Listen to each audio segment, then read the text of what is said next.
Broccoli দিয়ে তরকারি রান্না করতে দিয়ে ব্রোকলি তো পুরো ঘোটা ঘোটা করে ফেলেছি। হ্যালো এভরিওয়ান, আসসালামু আলাইকুম। সবার কি অবস্থা? সবাই কেমন আছো? অবশ্যই কমেন্ট করে জানিয়ে যেও।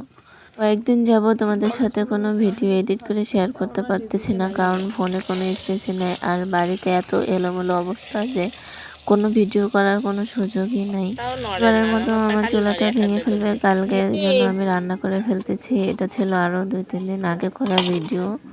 এখানটায় বিল্ডিং তৈরি হবে, এই জন্য এই পাশে আর রান্না করা হবে না। রোজা থেকে বিকালে রান্না করতে কিন্তু বেশ ভালোই লাগে। বেলা আমি রান্না করার জন্য সবকিছু নিয়ে এসে বসে গেছি, কারণ কালকে থেকে আর রান্না করতে পারবো না। আর আমার পাখিটা কিন্তু অনেক বেশি অসুস্থ ছিল। ইফতারি, তারপর আপনার সেহরি রান্না, রাতের রান্না সবগুলোই একসাথে করতে গেলে কিন্তু অনেক বেশি সময় লেগে যায়। প্রথমেই আমি ছোলাটাকে ভাজি করে নেব। আমি ছোলার মধ্যে ধনিয়ার গুঁড়া, পেঁয়াজ কুচি, আদা কুচি, রসুন কুচি সব কিছু দিয়ে তেলে সুন্দর করে কিন্তু ভাজা ভাজা করে নেব।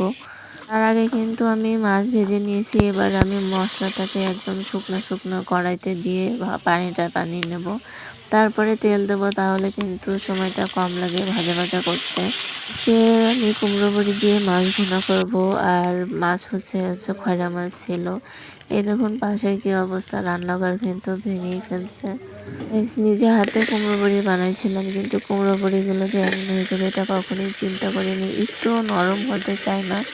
এই জন্য কুমড়ো বড়িগুলো আগে থেকে ফুটন্ত পানির মধ্যে অনেক সময় ভিজিয়ে রেখে দিয়েছিলাম। ভাত চুলায় দেওয়ার আগেই কুমড়ো বড়িগুলো ভিজিয়ে রেখে দিয়েছিলাম। এই যে আমার তরকারিটা হয়ে গেছে। এখানে আমি কিন্তু এবার ছোলাও রান্না করে নিয়েছি। এরপর আমি পেঁয়াজটা সব কিছুই কুচায় রাখছি, কারণ আমি পাতাকপির চপ বানাবো। পাতাকপির চপের ভিডিওটা তোমাদের সাথে তো অনেক আগেই শেয়ার করে ফেলছি।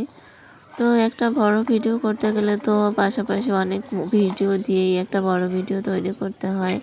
আমি এই জায়গায় পাতাকপি নিয়েছিলাম অল্প একটু, আর বেসন নিয়েছিলাম কিছুটা, পেঁয়াজ কুচি, ঝাল কুচি দিয়ে সব কিছু দিয়ে সুন্দর করে চটকায় মেখে নিলাম। সাথে কিন্তু লবণে দিয়েছি স্বাদ মতো। লবণ না দিলে কিন্তু ভালোই লাগবে না। রোজা থেকে পরিমাণ মতো লবণ দেওয়া কিন্তু খুব টাফ ব্যাপার হয়ে যায়। না বেশি হয়ে যাবে না কম হয়ে যাবে এটা নিয়ে চিন্তা। কম হলে তো নিয়ে খাওয়া যাবে, একটু স্বাদ কম লাগবে, কিন্তু বেশি হয়ে গেলে তো জিনিসটা আর খাওয়া যাবে না। পাতাকপি চপটা খেতে কিন্তু বেশ মজার হয়েছিল। তোমরা বাড়িতে ট্রাই করে দেখো, অনেক বেশি মজা লাগে খেতে। সাথে কিন্তু একটু ধনিয়ার গুঁড়ি দিও, তাহলে অনেক বেশি একটা ফ্লেভার আসে, সুন্দর খেতে ভালো লাগে। আর আমার মেয়েটা যেহেতু অসুস্থ, সে বলছে আম্মু আমি আলু চপ খাবো, এই জন্য আমি আলু চপের জন্য এখানে আলু সিদ্ধ করে নিয়েছি। আর আমি বেসন গুলাই নিয়েছি। বেসনের সাথে কিছু মশলা ব্যবহার করে গুলায় এবার আলুগুলোকে চুবিয়ে চুবিয়ে আমি তেলের ভিতর দিয়ে দেবো। সে অন্য কোনো কিছু খেতে চায় না, শুধু আলু চপে অনেক বেশি পছন্দ করে। আর বেগুনিটা এই সময় সে অসুস্থ ছিল, এই জন্য তার বেগুনি খাওয়া চলবে না। বেগুনি খেলে চুলকাবে অনেক বেশি।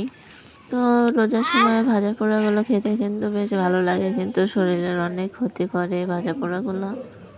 রান্নাবান্না শেষ করে ফেললাম ইফতারের আগে। ঘরে বসে পড়ে ইফতার গুছিয়ে কিছু দোয়া কালাম পড়লাম মসজিদে। মোনাজাত হলো, সেগুলো শেষ করে পরে ইফতার করে নিলাম।